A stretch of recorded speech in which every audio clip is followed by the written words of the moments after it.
स्वागत है। आज हम सृष्टि की उत्पत्ति के कुछ कह सकते हैं सबसे गहरे और गूढ़ सवालों में उतरेंगे। हमारे पास कई दिलचस्प स्रोत हैं। एक तो है ऋग्वेद का बहुत प्रसिद्ध नासदीय सूक्त, फिर श्री अरबिंदो का महाकाव्य सावित्री, उसके कुछ खास अंश, और हाँ, इनकी कुछ व्याख्याएं भी हैं। तो आज देखना यह है कि ये प्राचीन सूक्त सृष्टि के शुरू होने के बारे में क्या कहता है, कैसे मतलब इसके विचारों में आजकल की जो बिग बैंग थ्योरी है उसकी भी झलक मिलती है, और फिर श्री अरबिंदो की सावित्री, वो कैसे इन मुश्किल कॉन्सेप्ट्स को अपनी खास स्टाइल में सामने रखती है। तो चलिए खोलते हैं इन विचारों की परतें। हाँ बिल्कुल, शुरुआत करते हैं नासदीय सूक्त से।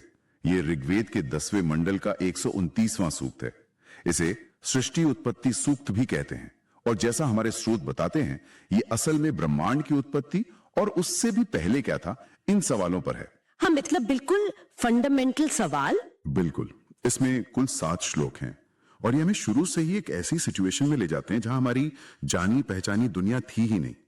पहला श्लोक तो सीधा इस रहस्य को सामने रखता है, ना सदा से नो सदासी तदानी नासीद रजह नो व्योमा परो यत किमा वरी वह कुह कस्य शर्मन अंभ किमासीद गहनम गभीरम।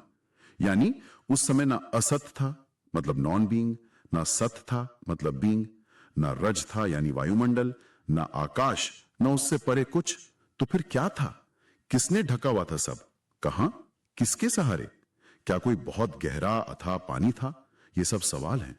बाप रे, ये तो मतलब सृष्टि से भी पहले की स्थिति पर सीधे सवाल। अस्तित्व और अनस्तित्व दोनों से परे, सोचना भी मुश्किल है ये तो। स्रोत बताते हैं कि ये एक ऐसी अवस्था का वर्णन है जो हमारी भाषा, हमारे लॉजिक सबसे परे है। बिल्कुल, ये श्लोक हमें उस परम रहस्य के बिल्कुल सामने लाकर खड़ा कर देता है। और देखिए, यहां समझने वाली बात यह है कि यह सूक्त जवाब देने से ज्यादा सवाल उठा रहा है। ये इशारा कर रहा है उस आदिम अवस्था की तरफ जहां कोई फर्क नहीं था, कुछ भी परिभाषित नहीं था, बस एक कह सकते हैं अकल्पनीय शून्यता या शायद समग्रता। और यहीं पर हाँ, स्रोतों में वो दिलचस्प तुलना आती है ना, नासदीय सूक्त और मॉडर्न बिग बैंग थ्योरी की। क्या ये जो न सत था न असत वाली बात है, ये बिग बैंग से ठीक पहले की जो सिंगुलैरिटी की अवधारणा है उसके जैसी है, जिसके बारे में साइंस भी कहती है कि हमें पक्का कुछ नहीं पता। हाँ, ये वैचारिक समानता बिल्कुल दिखाई गई है स्रोतों में। सिंगुलैरिटी को भी फिजिक्स के नियमों से परे एक ऐसे पॉइंट की तरह सोचा जाता है जहां डेंसिटी, टेम्परेचर सब अनंत था। उससे पहले क्या था पता नहीं, अज्ञात है। अच्छा, सूक्त का दूसरा श्लोक देखिए, वो इस शुरुआती अवस्था का और इशारा करता है। न मृत्युरासीदम ऋतम न तरही न रात्रिया अहनासीत प्रकेतः आनीद्वातम स्वधया तदेकम तस्माधान्यन्न परह किंचनास। 2 मतलब तब न मौत थी न अमरता, न रात और दिन का कोई निशान, केवल वह एक यानी तत् एकम अपनी ही शक्ति से स्वधया बिना हवा के सांस ले रहा था, स्पंदित हो रहा था, आनिद्वातम, उसके अलावा कुछ भी नहीं था। यह तत् एकम उस सिंगुलैरिटी की सेल्फ सफिशिएंट अवर्णनीय प्रकृति से मिलता जुलता लगता है ना। अनिद्वातम, बिना वायु के। और फिर वो ऊर्जा कहां से आई जिससे सब शुरू हुआ? तीसरा श्लोक शायद इसी तरफ इशारा करता है। तम आसीत तमसा गूढ़म अग्रे प्रकेतन सलिलम सर्वमायदम तुच्छेना भूपे पिहितम यदासीत तपसस्तन महीना जायतेकम। यानी शुरू में अंधकार से ढका हुआ अंधकार था, सब कुछ जैसे बिना किसी रूप के, पानी जैसा। और जो शून्य तुच्छेन से ढका था वो एक तपस की महिमा से पैदा हुआ। तपस यानी गर्मी, ऊर्जा। हाँ, ये तपस शब्द बहुत महत्वपूर्ण है। स्रोत इसे वो आदिम ऊष्मा या गहन ऊर्जा या कह लीजिए क्रिएटिव हीट मानते हैं जिससे सृष्टि फूटी। ये बिल्कुल बिग बैंग सिद्धांत की जो शुरुआती अवस्था थी, बहुत ज्यादा ऊर्जा और गर्मी वाले, उससे तुलना करने लायक लगता है। अच्छा, फिर सवाल उठता है कि इस ऊर्जा को गति किसने दी? चौथा श्लोक कहता है, कामस्तदग्रे समवर्तताधिमनसो रेता प्रथमम यदासीत सतो बंधु मसति निरविंधन हृदि प्रतिष्या कवयो मनीषा। सबसे पहले काम उत्पन्न हुआ। काम यानी संकल्प या तीव्र इच्छा, डिजायर, जो मन का पहला बीज था। और ज्ञानियों ने अपने हृदय में खोजकर सत यानी अस्तित्व का कनेक्शन असत यानी अनअस्तित्व में पाया। ये काम या इच्छा का कॉन्सेप्ट तो बहुत ही रोचक है। स्रोत इसे बिग बैंग के इन्फ्लेशन वाले दौर से जोड़ते हैं, मतलब वो जो अचानक तेजी से विस्तार हुआ था, जैसे उसे किसी अनदेखे ट्रिगर ने शुरू किया हो। गोया की सृष्टि के बिल्कुल मूल में एक संकल्प था, एक वाइब्रेशन। बिल्कुल। और फिर 5वां श्लोक देखिए, वो ऊर्जा के फैलने की बात करता है। किरणें फैली, तिरश्चीनो विततो रश्मिरेशाम अधः स्विदासीत ऊपरी स्विदासीत रेतोधासन महिमाना आसन स्वधावस्थात प्रयति ही परस्तात। 5 किरणें फैली, ऊपर नीचे ऊर्जा और पदार्थ के बीज धारक रेतोधा प्रकट हुए। नीचे स्वधा थी यानी आवेग इंपल्स, ऊपर प्रयति थी यानी ऊर्जा स्ट्राइविंग। स्रोत इसे बिग बैंग के बाद का जो विस्तार हुआ और जो फंडामेंटल पार्टिकल्स बने उससे जोड़कर देखते हैं। लेकिन मुझे लगता है सबसे असरदार बात तो आखिरी श्लोकों में आती है, जहां सूक्त खुद ज्ञान की सीमाओं को मान लेता है। हाँ, बिल्कुल सही कहा। 6वां श्लोक सीधा पूछता है, कौन सचमुच जानता है? कौन बता सकता है यहाँ कि ये सृष्टि कहां से आई, कैसे बनी? को अद्धा वेद क इह प्रबोचत कुत आज्जाता कुत इयम विसृष्टि अर्वाग देवास्य विसर्जनेना अथा को वेद यत आबभूव। 6 देवता भी तो सृष्टि बनने के बाद आए, तो फिर ऐसा कौन है जो पक्के तौर पर जानता हो? और 7वां श्लोक तो इसे मतलब बिल्कुल पीक पर ले जाता है। यम विसृष्टिर्यता बभूव यदि वा दधे यदि वा न युवस्याध्यक्षः परमे व्योमन सो अंगवेद यदि वा न वेद। 7 कि यह सृष्टि जिससे भी प्रकट हुई, चाहे उसने इसे धारण किया हो या नहीं किया हो, मतलब ये बनाई गई या अपने आप हुई, जो इसका अध्यक्ष है, जो परम आकाश में बैठा है, हे मित्र, शायद वो जानता हो या शायद वो भी नहीं जानता। वाह, ये तो परम सत्य की अज्ञेयता, अननोएबिलिटी को मानना है। ये बात तो वैज्ञानिक दृष्टिकोण से भी मिलती है कि यूनिवर्स की शुरुआत अभी भी एक गहरा रहस्य है ना? प्रिटी मर्की जैसा स्रोत में कहा गया। बिल्कुल बिल्कुल, एक गहरा रहस्य। नासदीय सूक्त की गहराई तो सच में कमाल की है। अच्छा, अब यहां से हम श्री अरबिंदो की सावित्री की तरफ चलते हैं। ये वो पॉइंट है जहां मेरे ख्याल से चीजें और भी दिलचस्प हो जाती हैं। हमारे स्रोत बताते हैं कि सावित्री के बुक 2 कैंटो 5 सेक्शन 44 के कुछ श्लोकों में 44.1 से 44.8 तक सृष्टि की इसी शुरुआती गूढ़ अवस्था की गूंज सुनाई देती है। हाँ, ये सही है। श्री अरबिंदो इसे सीधे सीधे नासदीय सूक्त की कमेंट्री की तरह नहीं लिखते, जाहिर है, लेकिन उनके वर्णन में वही फंडामेंटल सवाल, वही छवियां उभर कर आती हैं। उनका नजरिया चेतना के विकास का है कि कैसे आत्मा पदार्थ में उतरती है और फिर धीरे धीरे खुद को प्रकट करती है। देखिए, पहला श्लोक 44.1 इस दुनिया की रहस्यमयी प्रकृति को दिखाता है। Enigmatic world, which seems at once an enormous brute machine and a slow unmasking of the spirit in things, in this revolving chamber without walls, in which God sits impassive everywhere, as if unknown to himself and by us unseen, in a miracle of inconscient secrecy, yet is all here, his action and his will. श्रोत इसकी व्याख्या करते हैं कि ये दुनिया एक पहेली है, एनिग्मेटिक। एक तरफ तो ये एक विशाल जड़ मशीन, ब्रूट मशीन जैसी लगती है, लेकिन साथ ही इसमें आत्मा धीरे धीरे खुल रही है, slow unmasking of the spirit. ईश्वर हर जगह है पर निष्क्रिय है, इम्पैसिव, जैसे खुद से अनजान हो और हमें दिखाई ना दे रहा हो, एक अचेतन इनकॉन्शियंट रहस्य में छिपा हुआ, और फिर भी सब कुछ उसी का काम है, उसी की इच्छा है। ये नासदीय सूक्त की उस अवर्णनीय रहस्यमयी शुरुआत वाली फीलिंग से कितना मिलता है ना? बिल्कुल। और अगला श्लोक 44.2 तो सीधे कहता है, the spirit became matter and lay in the world, a body sleeping without sense और सोल।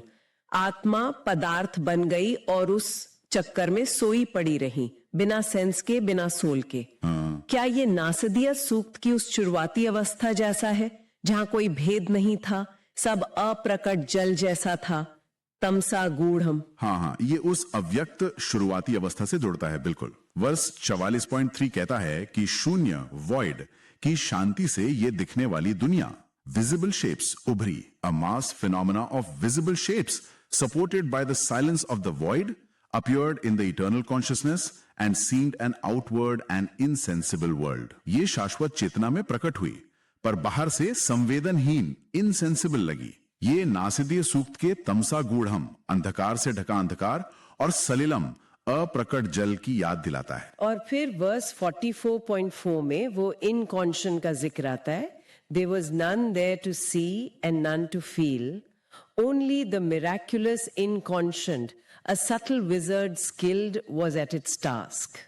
कि वहां कोई देखने वाला, महसूस करने वाला नहीं था, सिर्फ वो चमत्कारी इनकॉन्शियंट मतलब अचेतन एक माहिर जादूगर की तरह अपना काम कर रहा था।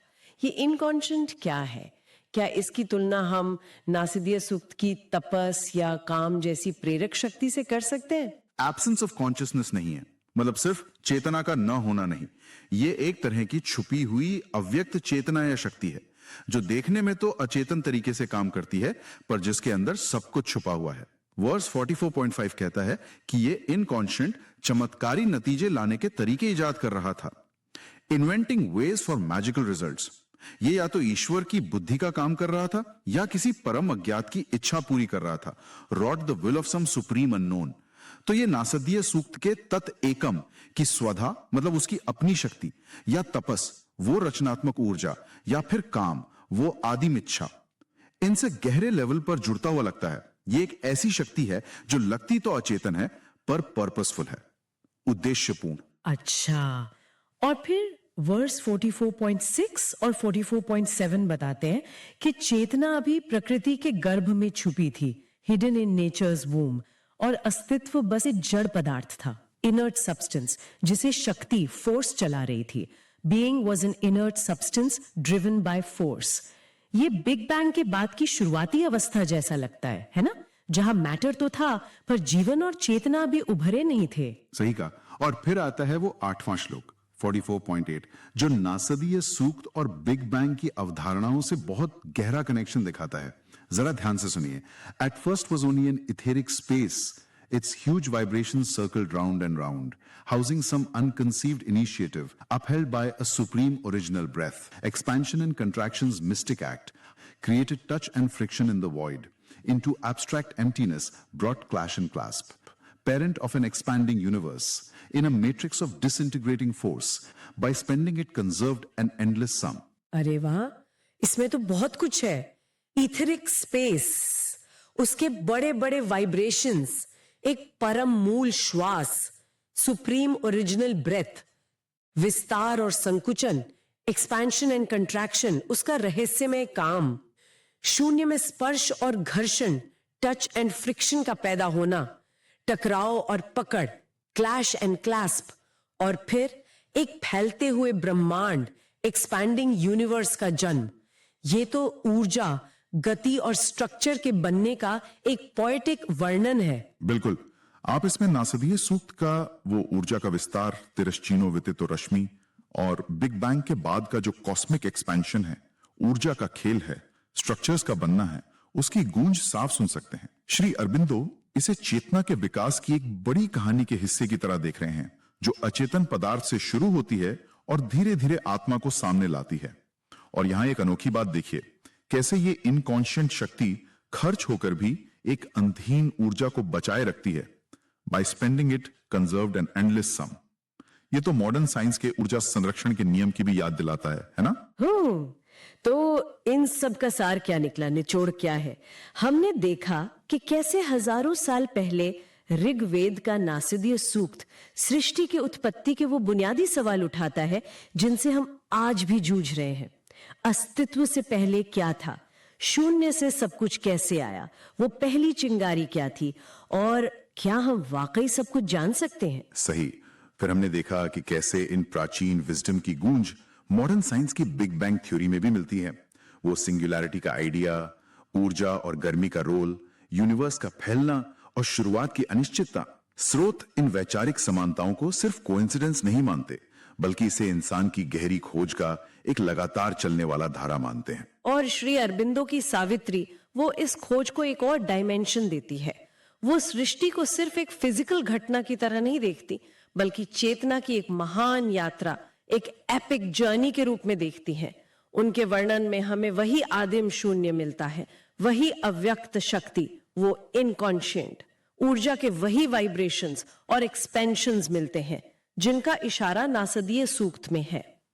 लेकिन अब वो आत्मा के पदार्थ में उतरने और फिर से जागने की कहानी का हिस्सा बन जाते हैं। हाँ, और महत्वपूर्ण बात यह है कि ये तीनों नजरिए, प्राचीन वैदिक ज्ञान, आधुनिक वैज्ञानिक सोच और गहरी आध्यात्मिक कविता, ये सब सृष्टि के परम रहस्य, शून्य से उत्पत्ति, ऊर्जा और चेतना के रोल जैसे बुनियादी सवालों से टकराते हैं।